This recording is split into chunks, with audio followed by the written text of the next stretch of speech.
ค่าตัวต่อการทำงานทำไมถึงรับเล่นซีรีส์วายศัลยกรรมตรงไหนบ้างคะ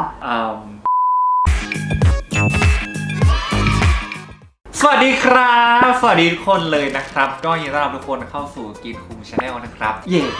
ก็ช่วงนี้กินก็อยู่ในช่วงกักตัวใช่ไหมทุกคนก็เลยคิดว่างั้นเดี๋ยวกินมาทำคลิป Q&A ตอบคำถามง่ายๆอยู่บ้านละกันนะครับผมก็เลยโพสต์ถามคำถามไปในโซเชียลมีเดียต่างๆของกินใช่ไหมแล้วก็เฮ้ยคนถามมาเยอะมากแล้วเราก็รู้สึกว่าเฮ้ยมันเยอะขนาดนี้ก็ให้เป็นหน้าที่ของน้ำโมละกันเพราะฉะนั้นถ้าคำถามใครไม่โดนถามนะครับผมก็โทษกีไม่ได้นะโทษนุ่นน้ำโมเลยนะครับผมแล้วก็ทุกคำถามเนี่ยก็กินก็จะได้ยินเป็นครั้งแรกเหมือนทุกคนมาเริ่มกันเลยดีกว่าเอาง่ายๆก่อนชอบหนังแล้วก็พวกเพลงแนวไหนหนังชอบแนวแอคชั่นชอบแนวไซไฟครับอารมณ์แบบมาเวลอะไรอย่างเงี้ยหรือไม่ก็ Mission Impossible อะไรอย่างงี้ครับผมเพลงชอบป๊อป R&B ครับแบบ The Weeknd อะไรประมาณนี้ครับอยากรู้เรื่องไลฟ์สไตล์อาหารที่ชอบและไม่ชอบการแต่งตัวยังไงอยู่บ้านทำอะไรเดี๋ยวมันยาวจังอาหารการกินก็กินได้ทุกอย่างนะแต่ว่าอะไรจริงๆก็เป็นคนง่ายก็ง่ายเป็นคนเรื่องมากก็เรื่องมากครับแต่ว่าจะหนักไปทางเรื่องมากแล้วเรื่องมากในเรื่องที่แบบเขาเรียกว่าอะไรอ่ะเป็นคนที่แบบมีติดความเพอร์เฟกต์หน่อยๆอะไรแบบเฮ้ยทำไมอย่างนี้มึงไม่ทำอีกนิดนึงให้มันสุดวะอะไรอย่างเงี้ยแต่ว่าก็ใช้ชีวิตทั่วไปได้แบบว่ากินข้าวอะไรก็ได้หมดแต่งตัวไงก็ได้หมดอาหารที่ชอบรู้สึกว่าชอบอาหารไทยที่สุดเพราะแบบมันมีความเผ็ดมีแบบกลิ่นพริกกลิ่นอะไรเงี้ยครับไม่ชอบอาหารอะไรที่มันแบบมันมากๆอะไรอย่างเงี้ยอยู่บ้านทำอะไรบ้างช่วงนี้ก็โควิดเนาะก็ตื่นมาก็เล่นโซเชียลนิดหน่อยแล้วก็เล่นเกมครับแล้วก็สตรีมเกมแล้วก็นอนนะครับจุดเริ่มต้นของสตรีมเมอร์คืออะไรเริ่มต้นตอนปีที่แล้วที่ช่วงโควิดมาใช่ไหมเราก็ไม่ได้ทำอะไรอยู่บ้านแล้วก็นั่งเล่นเกมกับเพื่อนก็เลยบอกว่าเฮ้ยไหนๆมึงก็เล่นเกมอยู่แล้วทำไมไม่เปิดเพจสตรีมมาเลยก็นั่นแหละก็เลยเป็นจุดเริ่มต้นของการทำสตรีมเมอร์ครับวางแผนการทำงานกับเรื่องส่วนตัวยังไงปกติกินจะเป็นคนเอางานเป็นหลักแล้วที่เหลือก็ใช้ชีวิตตามที่เราอยากใช้ครับสกินแคร์อันนี้คนถามมาเยอะมากสกินแคร์อยากรู้ว่าใช้สกินแคร์อะไรแบบทำไมหน้าใสจะรีวิวหน่อยครับคิดว่าเดี๋ยวจะทำเป็นคลิปแยกละกันนะครับผมรวมกันคลิปนี้น่าจะยาวมากๆเลยนะติดตามคลิปหน้าละกันครับที่เที่ยวในฝันก่อนตายอยากไปเกาะที่ชื่อว่าโบราโบลาครับมันจะเป็นเกาะคล้ายๆเกาะมาลดีฟนี่แหละแต่ว่ามันค่อนข้างยังเป็นธรรมชาติอยู่มากๆมันดูสวยกว่าอะไรเงี้ยก็เลยแบบเฮ้ยสักครั้งในชีวิตอยากลองไปถ้าโควิดหายอยากไปไหนตอนนี้อยากไปญี่ปุ่นอยากไปเที่ยวญี่ปุ่นกับพ่อแม่กินข้าวกับพ่อแม่ที่ญี่ปุ่นครับเราที่เที่ยวไหนที่ไปแล้วประทับใจที่สุดคือแต่ละที่มันก็มีจุดเด่นแตกต่างกันเนาะถ้าในเรื่องของวิวอะไรอย่างเงี้ยรู้สึกว่าอยากไปสวิตเซอร์แลนด์ครับรู้สึกว่าวิวทิวทัศน์แต่ละอย่างคือแบบดีชอบพี่รู้จักมิกซิลได้ยังไงคะมิกซิลเนี่ยรู้จักได้เพราะว่าตอนอยู่จุฬาใช่ไหมก็อยู่มหาลัยเดียวกันแล้วก็ตอนช่วงกินน่าจะประมาณปี2หรือปี3นี่แหละก็จะมีแบบงานของมหาลัยที่แบบได้มาทำงานร่วมกันกับน้องมิกอะไรเงี้ยก็ประมาณ2-3 ครั้งครับผมแล้วก็ผู้จัดการกินกับผู้จัดการน้องมิกเนี่ยรู้จักกันเคยมีความคิดว่าเราหล่อจังวะไหมไม่เคยอันนี้พูดจริงๆว่าไม่เคยแต่ว่ากินก็มีเพื่อนนะที่แบบมีความรู้สึกว่าแบบเฮ้ยทำไมกูหล่อจังวะอะไรเงี้ยชื่อ IG ขึ้นต้นด้วยตัว P อะไรเงี้ยลงท้ายด้วยตัว H ถูกปะวะใช่นั่นแหละก็ต้องเจอ P ลงท้ายด้วยตัว H ก็ไปดูเอาแล้วกันว่าเป็นใครรีวิวช่วงมัธยมกับมหาลัยมีแบบโดดเรียนไหมโดดเรียนตอนไหนที่พีคสุดมัธยมเหมือนจะเคยโดดเรียนตอนประมาณม.6 ก็เป็นช่วงที่แบบมันตอนเข้ามหาลัยมันใช้เกรดแค่5 เทอมใช่ไหมจนถึงม.6 เทอม 1ม.6 เทอม 2รู้สึกว่าแบบชีวิตมันก็มีที่เรียนแล้วเนาะเกรดแล้วก็ไม่ได้แย่แล้วแบบนับคะแนนแล้วยังไงก็ผ่านก็จบแล้วเลยแบบวันนี้ไม่ไปเรียนดีกว่าอะไรอย่างเงี้ยแล้วตอนมหาลัยโดดเยอะมากเพราะมหาลัยคือมันเป็นการรับผิดชอบตัวเองถูกป่ะมันเน้นอ่านหนังสือเน้นทำความเข้าใจก็จบมาได้เย้ทำไมถึงชื่อกรีนพี่กรีนเป็นคนจังหวัดไหนคะเป็นลูกครึ่งหรือเปล่าพี่กรีนเป็นคนจังหวัดไหนคะอย่างนี้หรือเปล่าถ้าเป็นถึงชื่อกรีนใช่ไหมคือการเป็นชื่อกรีนเนี่ยมันมีหลายดีเทลมากเลยนะคืออย่างแรกคือเมื่อก่อนพ่อไปตีกอล์ฟใช่ไหมก็เลยตั้งชื่อพี่เราว่ากอล์ฟแล้วก็อยากตั้งอะไรที่มันค่อนข้างสอดคล้องกับกีฬากอล์ฟที่เล่นเลยตั้งชื่อเราว่ากรีนเพราะว่ากรีนก็คือเป็นส่วนหนึ่งของกีฬากอล์ฟที่แบบตีขึ้นกรีนอะไรอย่างเงี้ยอย่างที่2คือเกิดวันพุธสีเขียวก็เลยเป็นชื่อกรีนด้วยครับแล้วก็อยู่จังหวัดไรเป็นคนกรุงเทพอยู่กรุงเทพมาตั้งแต่อุ้งแงเลยเป็นลูกครึ่งไหมเป็นลูกเซี่ยวดิเป็นลูกเซี่ยวไทยจีนเพราะว่าสมัยอะไรนะอากงอาม่าสั่งพ่อมาจากจีนครับเดี๋ยวแม่เป็นคนไทยข้าวสารหรือโคโค่วอลถ้าเลือกได้น่าจะเลือกข้าวสารครับเพราะว่าก็เคยไปทั้ง2ที่นะแต่ก็รู้สึกว่าถ้าเลือกจริงๆก็ข้าวสารละกันถ้าปกติเพื่อนจะเป็นคนเลือกก็เราไม่มีสิทธิ์ทำอะไรต้องไปตามนั้นเหล้าหรือเบียร์ครับไม่ทั้ง2อย่างครับไม่ใช่ว่าไม่กินแอลกอฮอล์นะคือไปเที่ยวกับเพื่อนเราก็สังสรรค์แต่ว่าไม่ใช่ทั้งเหล้าเราก็ไม่ใช่ทั้งเบียร์กินอะไรโซจูก็เหล้าด้วยว่าเลือกเหล้าครับไปรีบกลับนี่ นี่ไปข้ออื่นอันนี้คนถามเยอะมาก เริ่มงานในวงการได้ยังไง ตอนนั้นเราไปเข้าค่ายชื่อค่ายว่า JWC Junior Webmaster Camp เป็นค่ายที่แบบสายที่แบบชอบทำเว็บอะไรบนโซเชียลแนะนำน้องๆม.ปลายลองไปสมัครดูได้ หรือว่าถ้าใครอยู่มหาลัยก็จะเป็น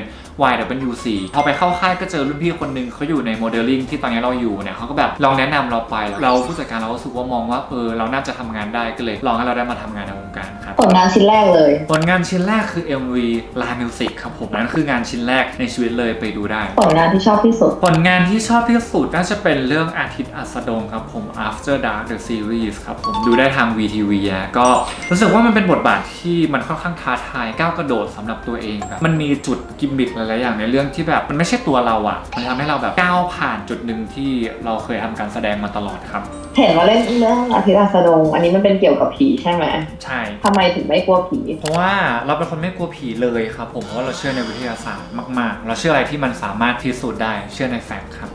แต่คนรอบตัวกลัวผีหมดเลย โอ้ นะ แต่คนรอบตัวกินกลัวผีหมดเลยงงมากเพิ่งบอกว่ามึงกูไม่กลัวผีหรอกอะไรอย่างเงี้ยแต่แบบไม่ใช่ทุกอย่างคือตรงกันข้ามหมดเลยอะไรเงี้ย เคยปฏิเสธงานแสดงอันไหนมาบ้างไหม เคย คะ ปฏิเสธงานแสดงไหนมาบ้างเคยครับผมก็ตั้งแต่ทำงานมาไม่เคยปฏิเสธเลยมี1บทที่ปฏิเสธไปครับตอนนั้นเป็นบทที่เรารู้สึกว่าเราไม่สามารถเล่นได้แน่ๆอะไรอย่างเงี้ยเราบทมันต้องใช้สกิลบางอย่างที่ตอนนั้นเราไม่มีสกิลเลยเราทำไม่ได้แน่ๆก็เลยปฏิเสธไปเพราะไม่อยากมองกลับไปแล้วแบบเฮ้ยมึงแสดงแบบนี้วะมึงกล้าไปแสดงได้ยังไง ค่าตัวต่อการทำงานค่ะ ก็สำหรับกินกินเคยรับมาตั้งแต่หลักพันจนถึงหลักหมื่นเนาะหลักแสนนี่ยังไม่ไปถึงจุดนั้นเนาะสมมติว่าถ้าเป็นโฆษณาเนี่ยก็จะได้สำหรับกินก็จะได้ค่อนข้างเยอะที่สุดสำหรับเทียบกับงานอื่นที่มันเคยทำมาเพราะว่าหนึ่งคือมันได้ยากแล้วมันก็ใช้เยอะ เริ่มต้นมาจากประมาณ10,000ต้นๆจนถึง10,000ปลายๆครับที่เคยทำมานะแล้วก็พวกถ้าเป็นงานแสดงเนี่ยก็จะดูว่าเฮ้ยเรารับเป็นคิวหรือว่ารับเป็นตอนอย่างเงี้ยแบบบางเรื่องเราเล่นน้อยหน่อยก็รับเป็นคิวนึงก็อาจจะเป็นหลักพันหรือว่าอาจจะแบบบางงานเราเต็มตัวเยอะก็อาจจะเป็นหลักหมื่นอะไรเงี้ยครับผมแต่ว่าถ้าเป็นงานที่เราแสดงหลายๆตอนอย่างเงี้ยเรื่องนั้นมี12ตอนเราออกไปประมาณ8 ตอนเนี่ยเราก็จะรับเป็นตอนว่า1ตอนได้เป็นจำนวนเงินเท่านี้ซึ่งปกติมันก็จะแบบประมาณเกือบหมื่นถึงหลักหมื่นอะไรอย่างงี้ครับรีวิวออกกองให้หน่อยค่ะไว้ไปทำคลิป behind the scene ออกกองดีกว่าเพราะว่าถ้าพูดเนี่ยคลิปนี้น่าจะไม่ได้ตอบคำถามอื่นแล้วแหละมึงตอบว่ามึงไม่ต้องควรคำถามอะไรนั้นเน็ตเมืองเป็นอะไรทำไมถึงรับเล่นซีรีส์วายค่ะจริงๆก็รับหมดนะไม่ใช่ว่ารับแต่ซีรีส์วายแต่ว่าช่วงหลังๆส่วนใหญ่มันจะเป็นซีรีส์วายติดต่อมาครับผมซึ่งสำหรับเราก็มองว่ามันก็คือซีรีส์เรื่องหนึ่งไม่ได้แบบเป็นวายหรือว่าเป็นชายหญิงแบบเรามองว่ามันคือซีรีส์1 เรื่องครับผมแต่ว่าความจริงก็อยากลองแนวอื่นมากนะก็ถ้าใครสนใจกินก็ติดต่อมาได้นะครับ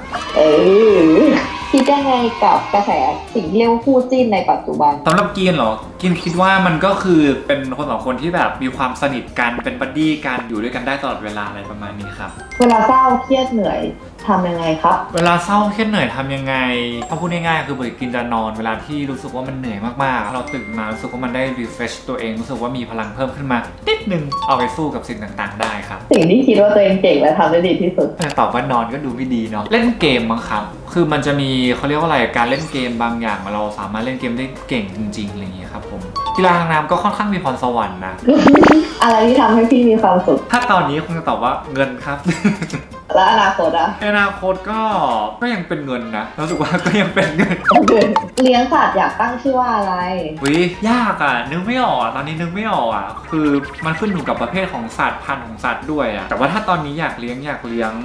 หมาอยากได้อลาสกันมาลามิลหรือไม่ก็แบบว่าเชอร์มันเชฟเพิร์ดอะไรอย่างเงี้ยตั้งชื่อว่าโบหรอไม่ได้มันนึกไม่ออกอ่ะศัลยกรรมตรงไหนบ้างคะเกิดมาจริงๆยังไม่เคยศัลยกรรมเลยอันนี้พูดจริงๆแต่ว่าหลายคนน่าจะคิดว่ากินศัลยกรรมมาเพราะว่าหน้าเปลี่ยนมากถ้าย้อนไปดูรูปสมัยตั้งแต่ม.ต้นม.ปลายมหาลัยปี 1 ปี 2กับปัจจุบันนะมันแตกต่างกันมากซึ่งหลักๆก็น่าจะมาจากการที่เราดูแลตัวเองขึ้นแล้วก็การจัดฟันที่มันส่งผลต่อรูปหน้าแต่ว่าไม่เคยเลยนะไม่เคยศัลยกรรมเลยจริงๆในอนาคตอาจจะมีก็ได้ถ้ามันแก่ไปตามวัยเราต้องทำงานในวงการอยู่ซึ่งการใช้รูปร่างหน้าตาเราก็เป็นสิ่งสำคัญใช่ไหมก็ในอนาคตอาจจะมีการทำอะไรสักอย่างบ้างเพราะว่าตอนนี้เพื่อนรอบตัวก็ทำกันเต็มหมดแล้วจิ้มนู่นจิ้มนี่กันเก่งมากเลยเลี้ยงแมวกับเลี้ยงแชป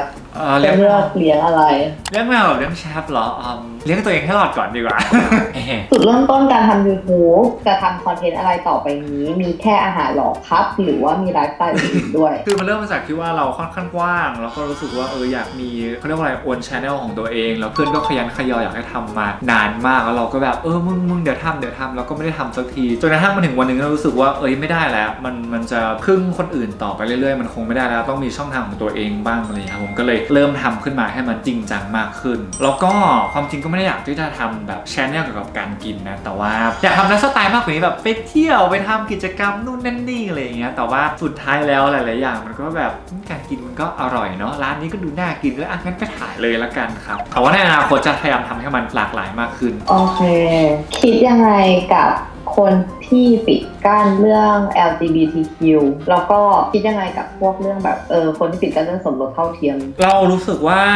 เขาค่อนข้างใจร้ายเขามองโลกในมุมมองที่มันแคบไปหน่อยแต่ว่าเราก็เข้าใจนะว่าทำไมคนถึงคิดแบบนั้นเขาอาจจะโตมาในสังคมที่แบบมีภาพในหัวเขาว่าเป็นชายหญิงอะไรอย่างเงี้ยก็เลยไม่ได้เปิดรับไม่ได้มองในมุมมองที่แบบว่าทุกคนก็คือคนเหมือนกันอะไรอย่างงี้ครับผม